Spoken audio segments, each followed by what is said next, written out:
Bismillahirrahmanirrahim. Alhamdulillahirabbil alamin. Wa bihi nasta'in ala umuri dunya waddin. Wassalatu wassalamu ala sayyidil mursalin sayyidina wa maulana Muhammadin wa ala alihi wa sahbihi ajma'in, amma ba'd. Sebelum kita memulai pembacaan kitab Syairus Salikin ini, yang mana kitab ini diterjemahkan daripada Lubabul Ihya yang diterjemahkan oleh Syekh Abdul Samad Palembang. Nah, kemudian dicetak lagi, diterjemahkan lagi oleh Kiai Haji Fahmi Zamzam, orang kita Banjar. Nah, sebelum kita mulai membaca ini, lebih dulu kita bacakan riwayat hidup pengarang asal. Adanya pengarangnya Muhammad bin Muhammad Gelar Idin Abu Hamid Al-Ghazali At-Tausi. Jadi bentuknya nangkainnya tidak, karena lebih mudah dibaca dan lebih mudah dipaham. Bahasa kita aja, bahasa kita Banjar.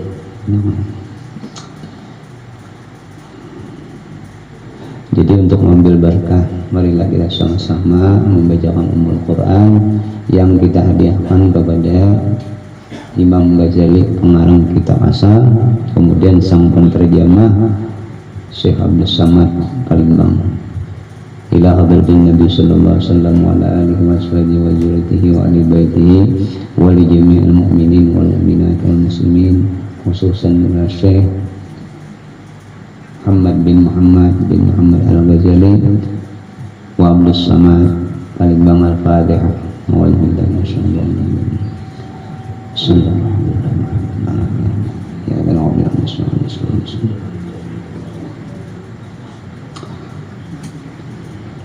Bismillahirrahmanirrahim. Al-Imam Al-Ghazali rahimahullahu ta'ala di dalam riwayat ini adalah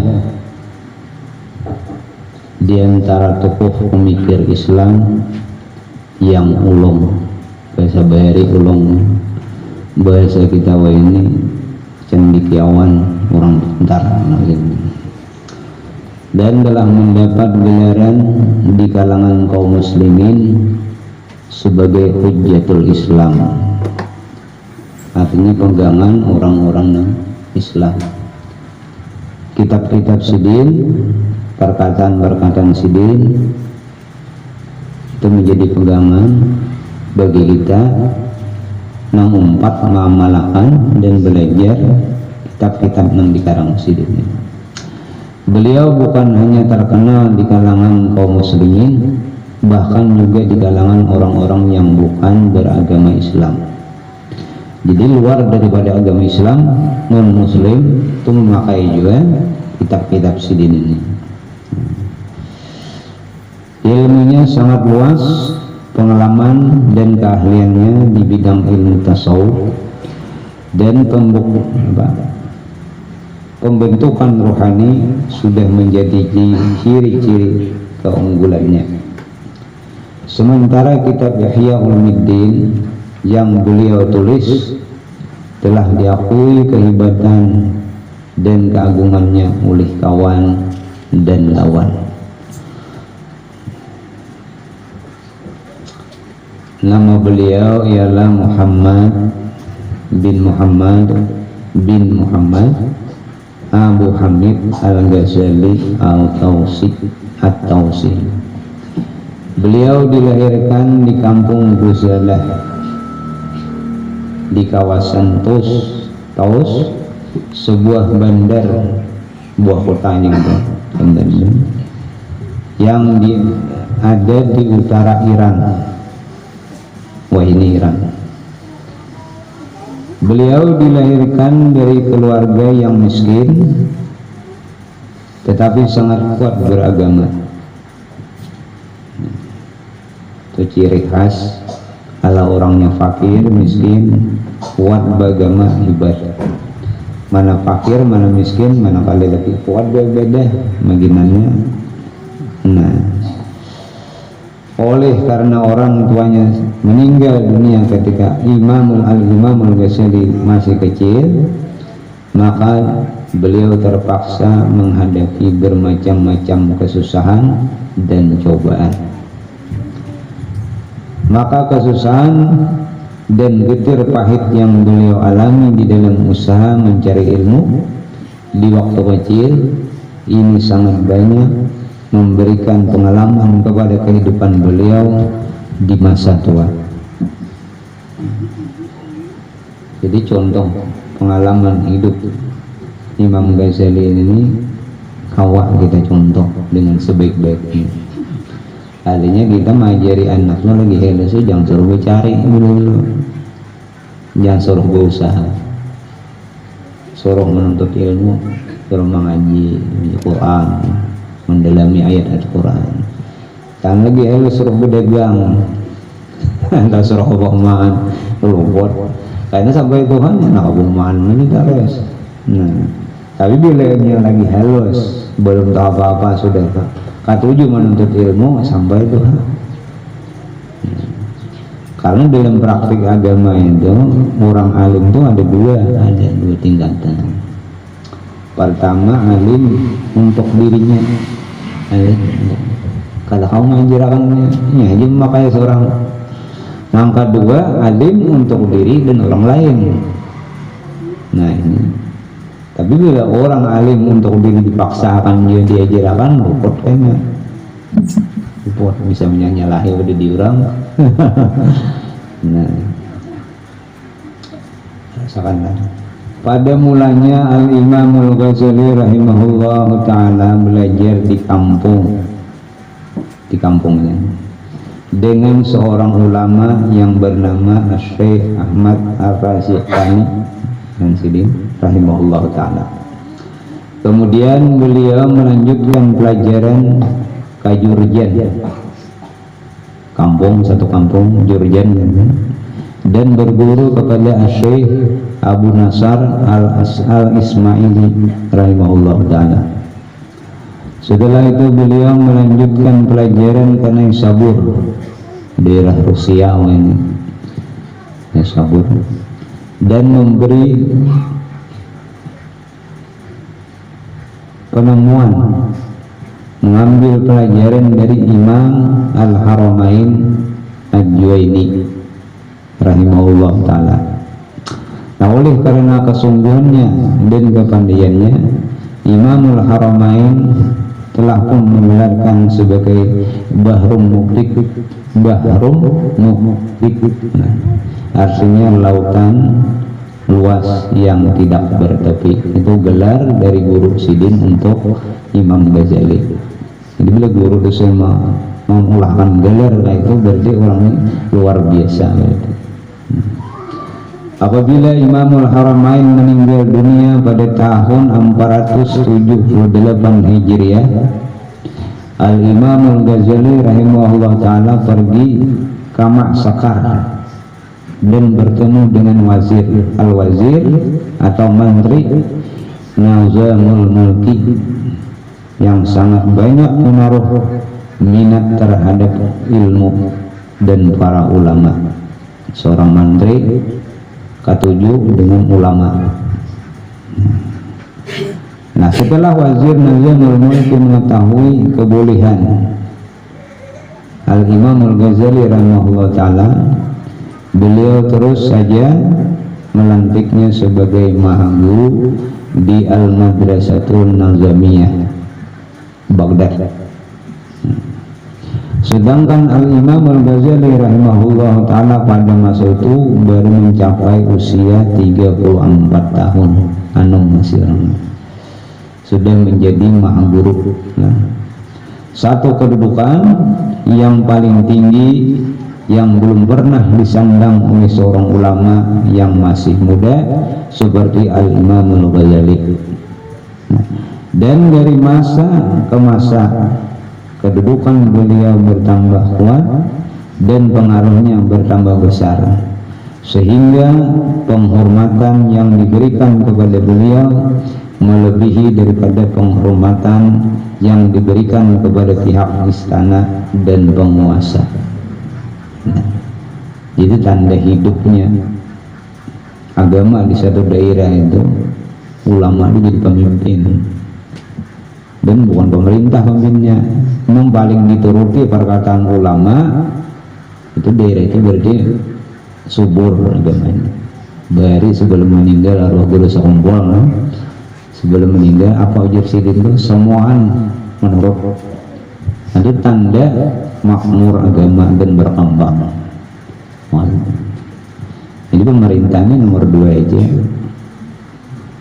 Bila umatnya sudah menurut apa yang dikatakan oleh ulama, nah berarti di situ subur agamanya, bagus. Wah, ini ulama kada ada dipakai lagi. Bentang benyubah nomor biasa, tinggal lembar kita. Udah ditagur nih kok.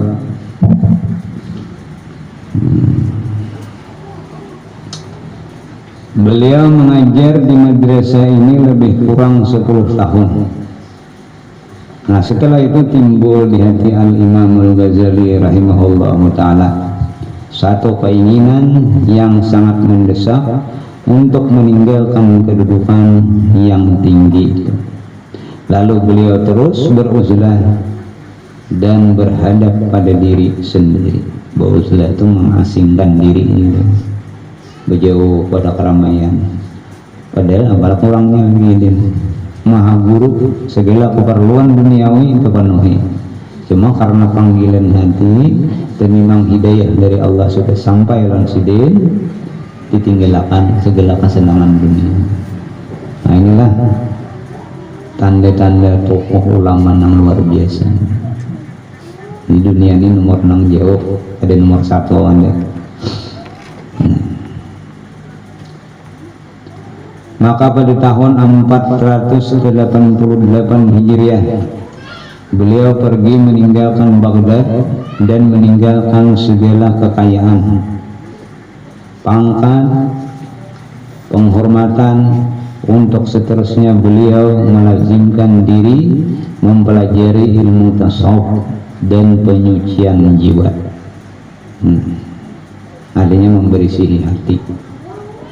Kalau ada sifat-sifat yang masih kurang bagus, apalagi yang lebih baik, dibersihi. Beliau pada mulanya pergi ke Damsyik, negeri Syam atau Syria, dan beruzlah di sana lebih kurang 2 tahun. Kemudian pergi menunaikan ibadah haji ke Makkahul Mukarramah dan ziarah Al-Madinatul Munawwarah dan Bandar Al-Qudus, Palestina. Kemudian beliau kembali ke Syria dan beliau suka beruzlah di Masjid Damsyik Al-Jami'ul Ma'amwa. Dan di sanalah beliau mulai mengarang kitabnya yang masyhur itu, yaitu Ihya Ulumuddin. Dan tempat yang dipilih oleh Imam Al-Ghazali untuk beruzlah itu sampai sekarang ini masyhur dengan sebutan Al-Zawiyatul Ghazaliyah, yaitu di sudut belakang sebelah kanan masjid tersebut, Masjid Al-Jami'ul Amwa.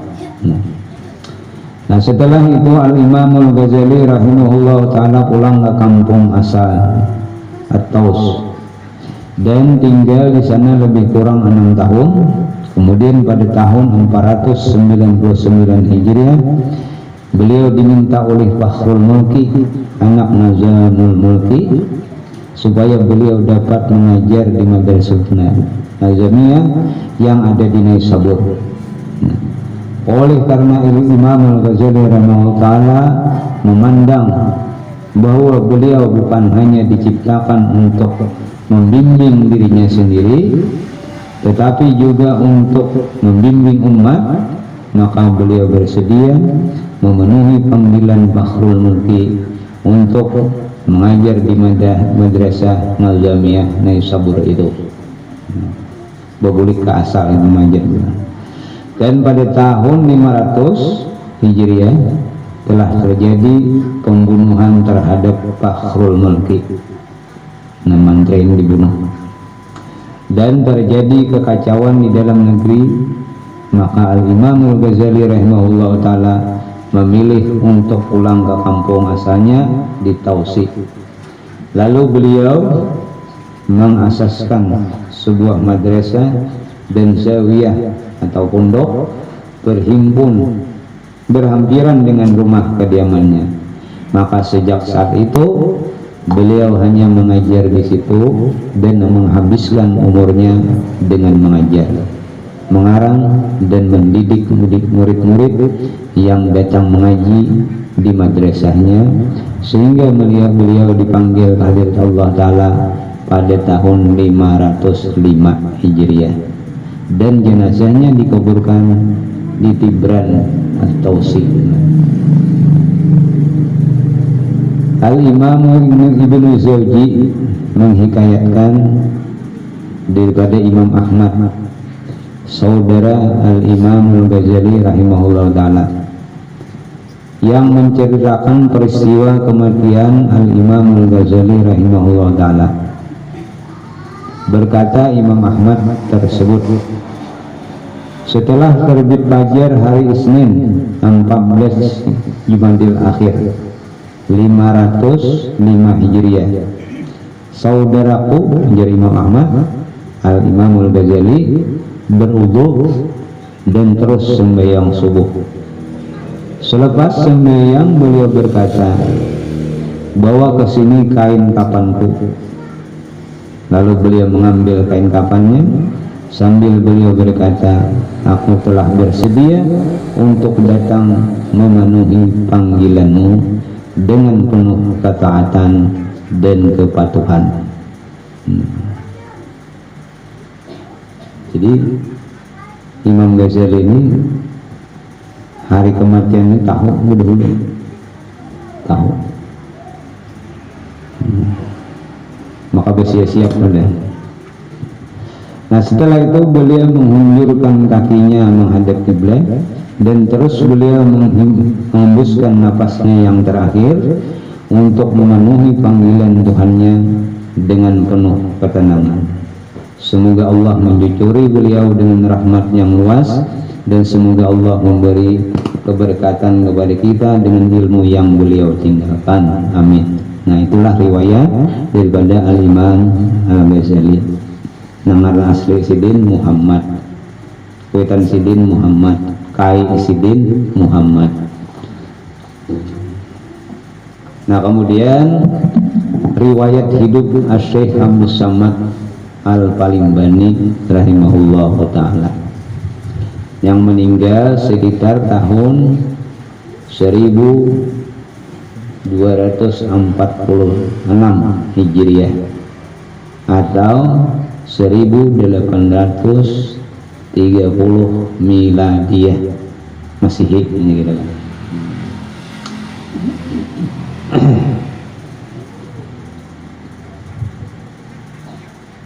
Nah, ini orang yang menerjemahkan karangan Imam Ghazali. Nah, karangan Imam Ghazali yang diterjemahkan Sidin ringkasan daripada Ihya Ulumuddin, atau bisa disebut dengan Lubab Ihya.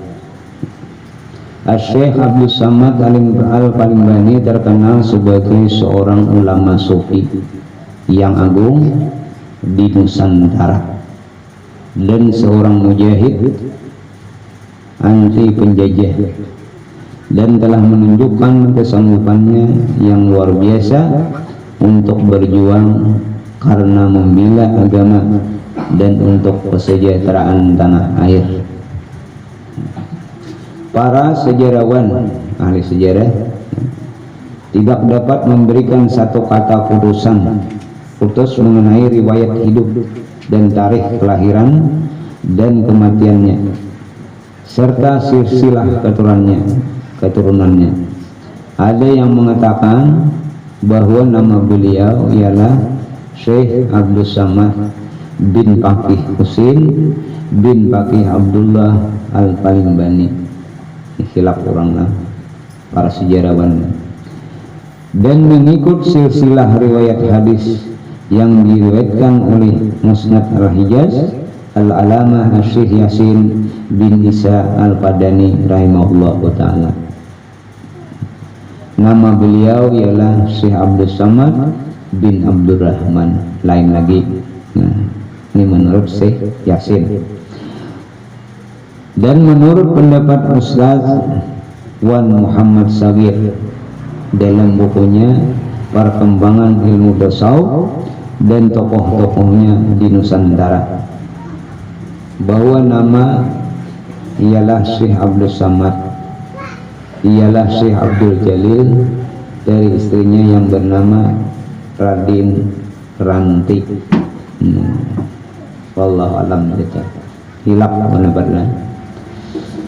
Dan daripada bahan-bahan yang dapat dikumpulkan, terutama sekali berpandukan kepada kitab-kitab hasil penulisan Syekh Abdul Samad Al-Palimbani sendiri, di mana di dalam setiap kitab yang beliau tulis itu tercatat tulisannya, bahasa Bahari tercatat bahasa kita, nama beliau dengan sebutan Syekh Abdul Samad Al-Palimbani. Jadi perkataan Al-Palimbani ialah perkataan yang mengiringi nama Syekh Abdul Samad itu. Ini dengan jelas menunjukkan Syekh Abdul Samad Al-Palimbani berasal dari Palembang, Sumatera Selatan, Indonesia. Nah, gelaran Al-Palimbani itu diambil dari mana? Dari nama tempat, yaitu Palembang, tempat Syekh Abdul Samad dilahirkan. Ustaz Yusuf Khalidi, pengarang riwayat hidup Syekh Muhammad Arsyad Al-Banjari, mengatakan bahwa Syekh Abdul Samad Al-Palimbani adalah sezaman dengan Syekh Muhammad Arsyad Al-Banjari. Begitu juga dengan Syekh Abdul Wahab Bugis dan Syekh Abdul Rahman Misri dari Betawi, Jakarta. Wah ini. Dan mengikut Ustaz Samsuddin Siddiq bahwa ada cerita dari orang-orang tua mengatakan bahwa Syekh Abdul Samad Al-Palimbani berketurunan dari Patani.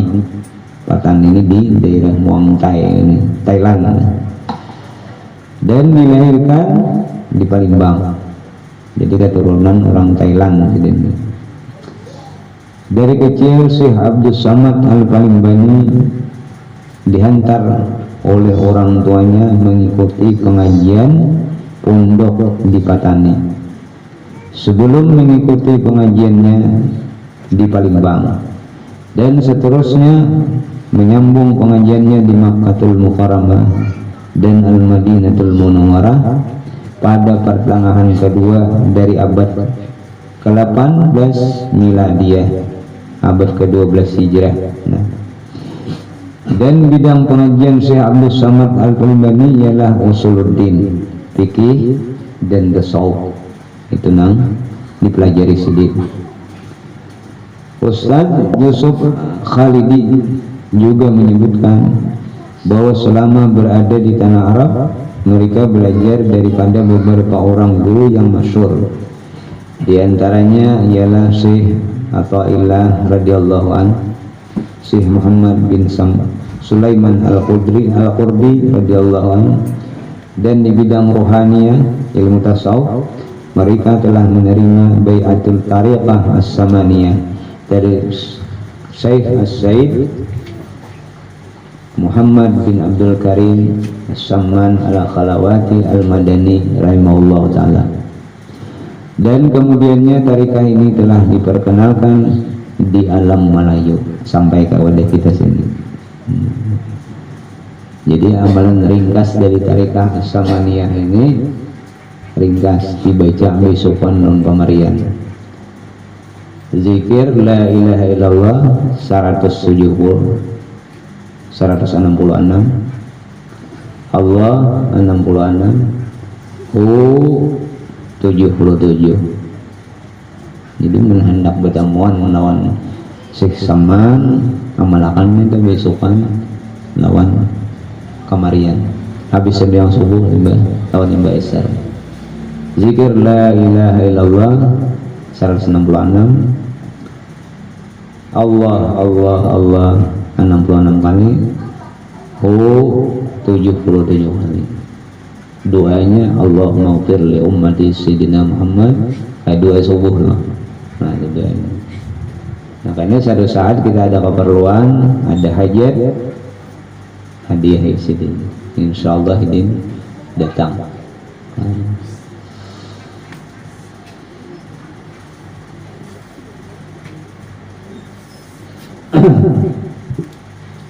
Dan mengikut Ustadz Samsuddin Siddiq bahwa Syekh Abdul Samad Al-Kalimbani juga sempat hidup sezaman dengan Syekh Daud bin Abdullah Al-Patani rahimahullah ta'ala dan Syekh Muhammad Nafis bin Idris Al-Banjari rahimahullah ta'ala, pengarang kitab Darun Nafis yang ada di Kaluar.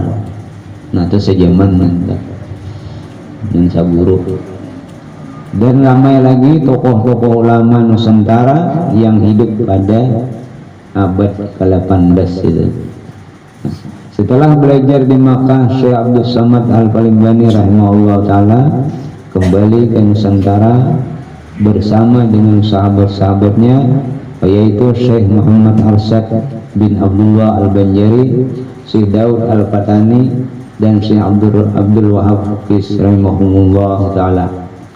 Dan apabila sampai di Jakarta dahulu Batavia, mereka berpisah untuk kembali ke tempat masing-masing, kecuali Syekh Abdul Wahab Bugis yang berangkat mengikut Syekh Muhammad Arsyad bin Abdullah Al-Banjari ke Banjarmasin, Kelampayan, Kalimantan Selatan, karena ia telah menikah dengan putri Syekh Muhammad Arsyad Al-Banjari.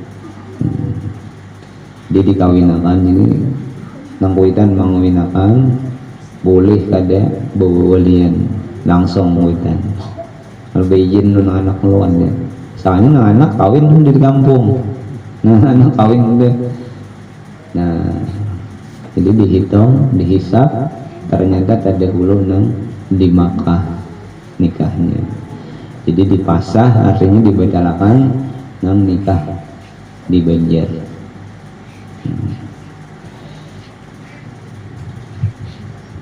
Dan mengikut Ustadz Wan Muhammad Sagir ketika Syekh Abdul Samad Al-Kalimbani pulang ke Palembang. Beliau menepati negeri Palembang dikuasai oleh Belanda. Oleh karena perasaan bencinya kepada penjajah itu, beliau mengambil keputusan untuk berhijrah semula ke Makkah dengan perahu layar yang dibuatnya sendiri dari kayu pohon yang ditebangnya di hutan. Sikap ini jelas memperlihatkan keteguhan jiwa beliau yang enggan bertolak ansur dengan penjajah kafir yang memeras bangsanya. Selama berada di Makkah, beliau dikatakan senantiasa mengikuti perkembangan beberapa peperangan antara orang Islam dengan penjajah kafir di Nusantara, dan juga antara Islam dengan orang Siam, Bawaza di Patani dan sekitarnya, termasuk Singgura dan Ligor, kampung gitu. Nah, setelah selesai menyusun kitabnya yang bernama Nasihatul Muslim wa Tazkiyatul Mu'minin fi Fadailil Jihad wa Karamatil Mujahidin fi Sabilillah, panjang judul kitabnya, yang membawa arti nasihat untuk kaum muslimin dan peringatan untuk orang-orang yang beriman tentang kelebihan-kelebihan perjuangan dan kemuliaan para mujahid di jalan Allah.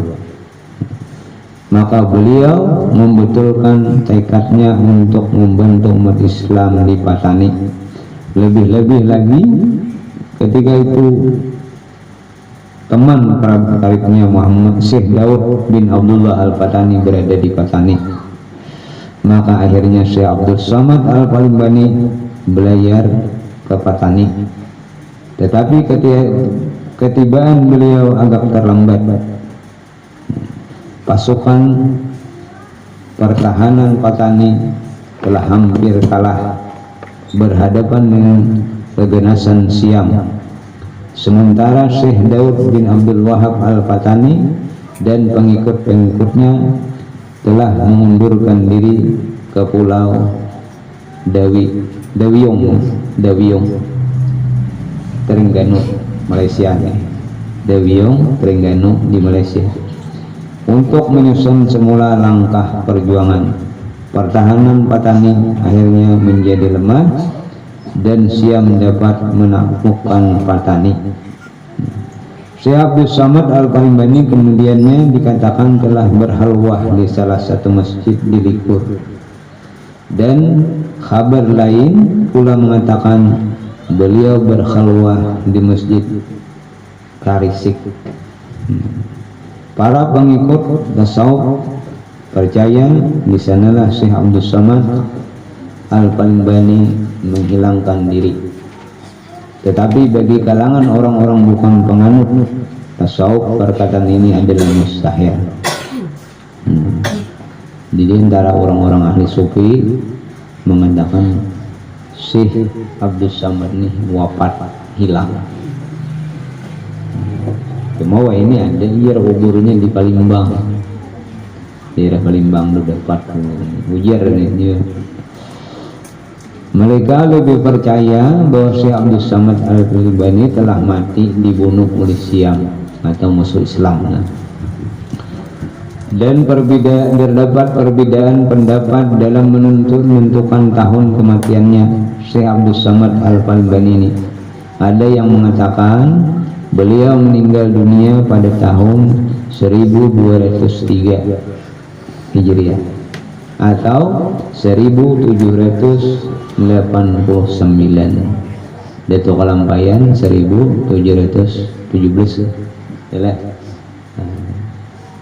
Tetapi pendapat ini disanggah karena tahun itu adalah tahun beliau menamatkan karangan kitab Sairus Salikin juz yang keempat di negeri Taif di Makkah. Dan hanya boleh dikatakan bahwa beliau meninggal dunia setelah tarikh itu, bukan mesti pada tarikh itu. Dan ada yang mengatakan bahwa Syekh Abdul Somad Al-Palimbani meninggal dunia sebagai syahid dalam peperangan Kadah melawan Siam di dalam satu siri peperangan yang dipimpin oleh Tengku Muhammad Sa'ad dalam bulan Muharram 1244 Hijriah atau Juli 1828 Masehi. Ini disebutkan dalam tarikh Salasilah Negeri Kadah karangan Muhammad Hasan bin Datuk Karani Muhammad Arsyad. Nah, lihat halaman 150 cetakan pertama Diwan Bahasa dan Pustaka Kuala Lumpur, Malaysia.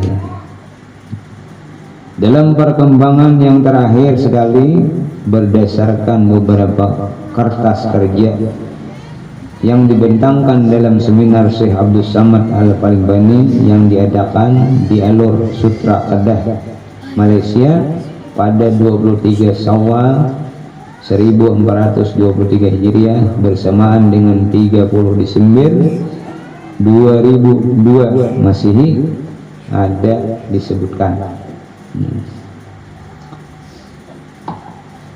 Mengikut ahli sejarah Kedah Datuk Wan Samsuddin bin Muhammad Yusuf dalam kertas kerjanya yang berjudul Periwayatan Syekh Abdul Somad Al-Palimbani dan sumbangannya dalam peperangan menentang Siam di Kedah. Beliau menyebutkan ada pendapat yang mengatakan bahwa Syekh Abdul Somad Al-Palimbani meninggal dunia setelah tahun 1246 Hijriah atau 1830 Masehi, karena didapat ada artefak sejarah berupa sehelai bendera berwarna merah jingga yang bertulisan syair bahasa Arab yang menyebutkan kemenangan Kedah ke atas Siam pada tahun tersebut. Dan beliau juga menyebutkan bahwa ramai di kalangan ahli sejarah yang berpendapat bahwa syair itu adalah hasil karya Syekh Abdul Samad Al-Palimbani. Dan mengikut Ustadz Haji Ismail bin Ishaq Bah Jasamiyat Al-Fatani, Ketua Bagian Sejarah dan Pusat Pemulihan Seni Budaya Tempatan dan Alam Sekitar Wilayah Patani, Darussalam. Dalam kertas kerjanya yang dibentangkan dalam seminar tersebut bahwa kubur Syekh Abdul Samad Al-Palimbani rahimahullah ta'ala telah ditemukan oleh pengkaji sejarah Patani pada tahun 1994 Masehi di kawasan perkuburan Kampung Banturap, Mukim Junong, daerah Jinak, wilayah Singapura. Dan dikatakan bahwa Syekh Abdul Samad Al-Palimbani rahimahullah ta'ala ditangkap oleh tentara Siam pada tahun 1823 Masehi atau 1239 Hijriah dan dibunuh secara pancung leher dan kepalanya dibawa ke Bangkok untuk menjadi petanda kemenangan tentara Siam. Jadi yang ditanam di kuburan Banturap itu hanyalah badannya saja. Selisih pendapat malah. Dan ada pula pendapat yang mengatakan bahwa ketika Syekh Abdul Samad Al-Palimbani rahimahullah ta'ala ditikam atau dipancung untuk dibunuh, maka pedang tidak dapat menembus jasad beliau. Akhirnya beliau disulur dengan besi tajam di punggung hingga mati syahid, dicocok. Nah, dan setelah itu baru dipancung kepalanya. Wallahu a'lam.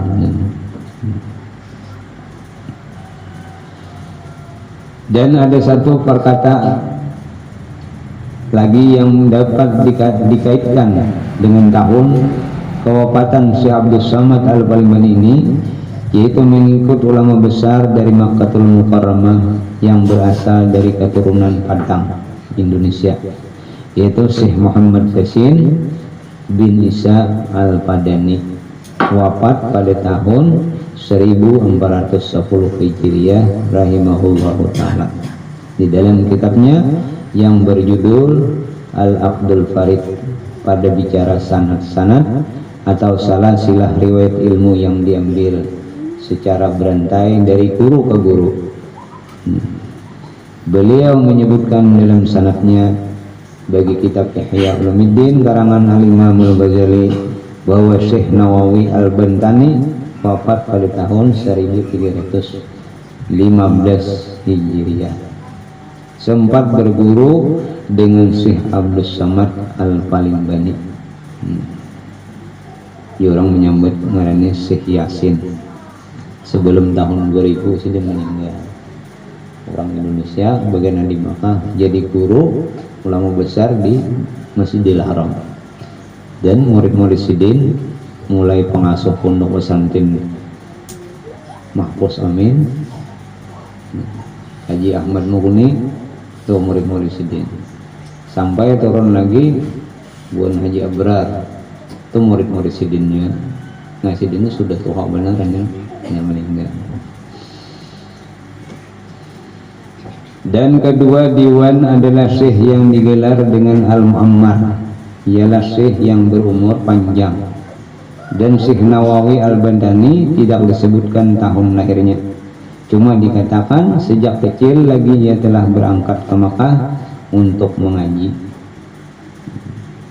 Nah, sekarang kalau kita katakan umur Syekh Nawawi itu 100 tahun, maka beliau lahir pada tahun 1215 Hijriah. Dan kalau kita takdirkan Syekh Nawawi Al-Bantani mengaji di Makkah dengan Syekh Abdul Samad Al-Palimbani dalam umur 12 tahun, maka dapatlah kita mengambil kesimpulan bahwa Syekh Abdul Samad Al-Palimbani masih hidup sehingga tahun 1235 Hijriah atau masih Hijriah atau 1819 Hijri Masehi, maka adalah benarnya pendapat yang mengatakan bahwa Syekh Abdul Samad Al-Palimbani meninggal dunia setelah tahun 1235 Hijriah. Jadi beriringan lawan Datuk Lang Bayan. Nah, semoga Allah Ta'ala menjurkan rahmatnya yang luas untuk beliau dan menempatkan bersama-sama dengan arwah para syuhada. Amin ya rabbal alamin. Ahmad Fahmi Zamzam Al-Banjari Al-Nadawi Al-Maliki Al-Khazanatul Banjariyah Ma'ad Tarbiyah Al-Islam Dirang Rukuk Sana Kedah Malaysia. Nah, jadi Fahmi Zamzam ini seorang ulama kita Banjar yang banyak berisi pesantren. Jadi dua negara ada, di Malaysia ada pesantren, di Banjar di Ulin ada Al Yasin adalah pesantren Yasin, kemudian di Samarinda pun ada. Di Dangar Habar di daerah Palangkang ini membangun. Nah, kemudian insya Allah minggu akan datang kita mulai muqaddimatul muallif dan sini. Allahu a'lam. Nah, ini kebetulan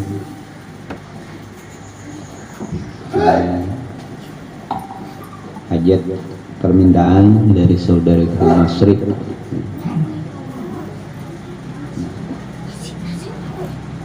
Minta bacakan tahlil dan doa untuk arwah almarhumah Faridah binti Sarkawi, yang kedua Mas Mulyadi bin Tabrani.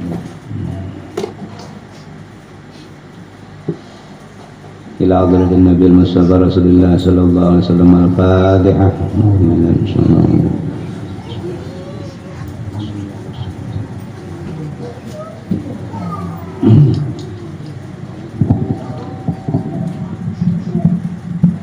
Bismillahirrahmanirrahim. Qul huwallahu ahad.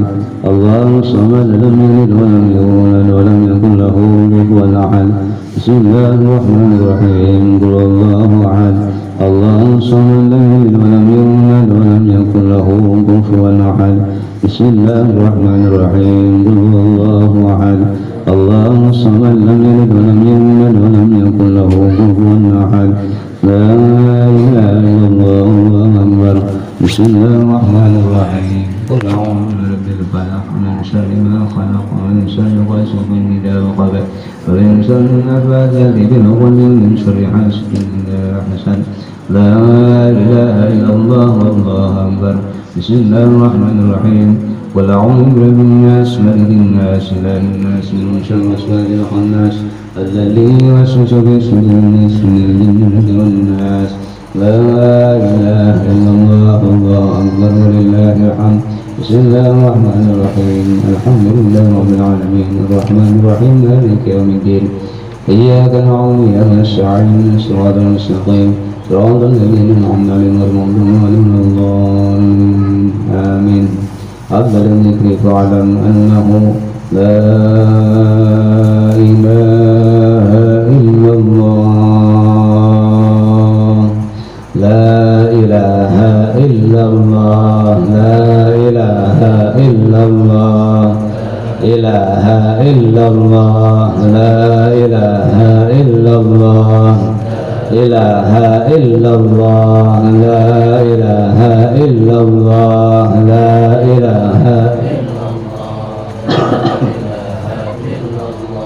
La ilaha illallah. La ilaha illallah. La ilaha illallah. La ilaha illallah, la ilaha illallah, la ilaha illallah, la ilaha illallah, la ilaha illallah, la ilaha illallah, la ilaha illallah, la ilaha illallah, ilaha illallah, la ilaha illallah, la ilaha illallah, ilaha illallah, la ilaha illallah, la ilaha illallah, la ilaha illallah, la ilaha illallah, la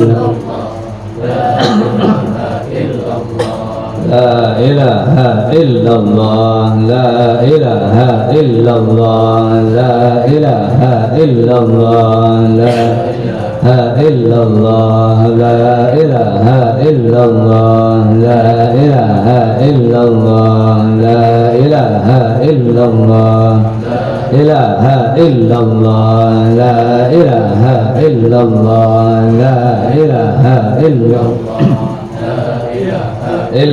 illallah, la ilaha illallah, la ilaha illallah, la ilaha illallah, la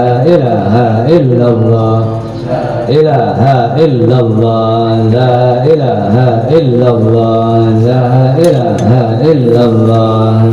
ilaha illallah, la illallah, la ilaha illallah, la ilaha illallah,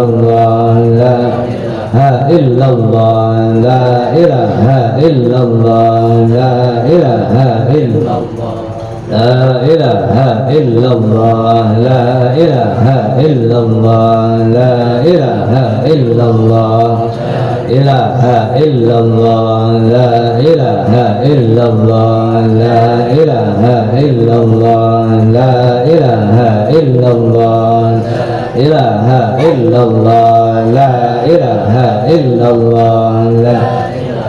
illallah, la ilaha illallah, la ilaha illallah, la ilaha illallah,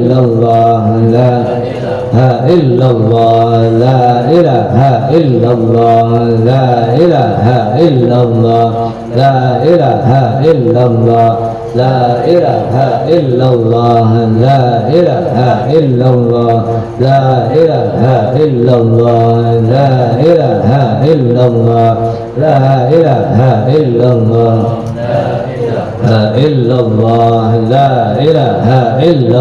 la ilaha illallah, la ilaha illallah, la ilaha illallah, la ilaha illallah, la ilaha illallah, la ilaha illallah, la ilaha illallah, la ilaha illallah,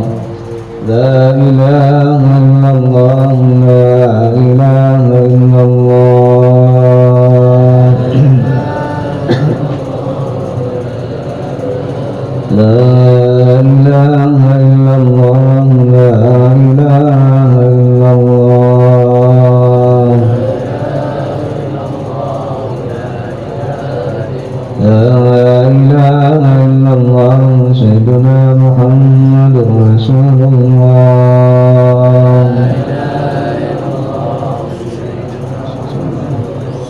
Allahumma salli ala sayyidina Muhammad, Allahumma salli alaihi wa sallim,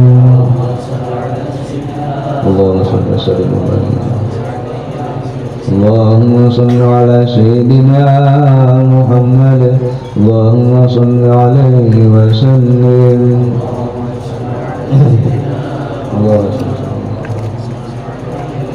Allahumma salli ala sayyidina Muhammad, ya Rabbi salli alaihi wa sallim, Allahumma salli. Subhanallah bihamdihi, subhanallah bihamdihi, subhanallah bihamdihi, subhanallah bihamdihi, subhanallah bihamdihi, وبحمده سبحان الله بحمده سبحان الله بحمده سبحان الله بحمده سبحان الله بحمده سبحان الله subhanallah bihamdihi, subhanallah bihamdihi, subhanallah bihamdihi, subhanallah bihamdihi, subhanallah bihamdihi, subhanallah bihamdihi, bihamdihi, subhanallah bihamdihi, subhanallah bihamdihi, subhanallah bihamdihi, subhanallah bihamdihi, subhanallah bihamdihi, subhanallah bihamdihi,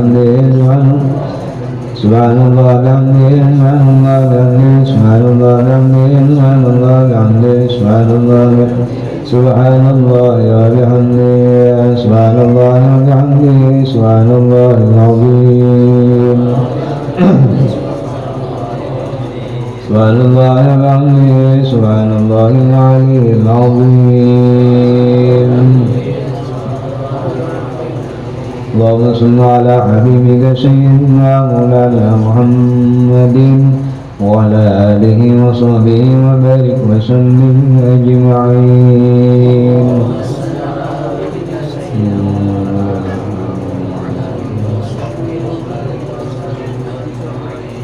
وعلى آله ولكل نية صالحة إلى حضرة النبي محمد صلى الله عليه وسلم. الفاتحة. أعوذ بالله من الشيطان الرجيم. بسم الله. إياك نعبد وإياك نستعين.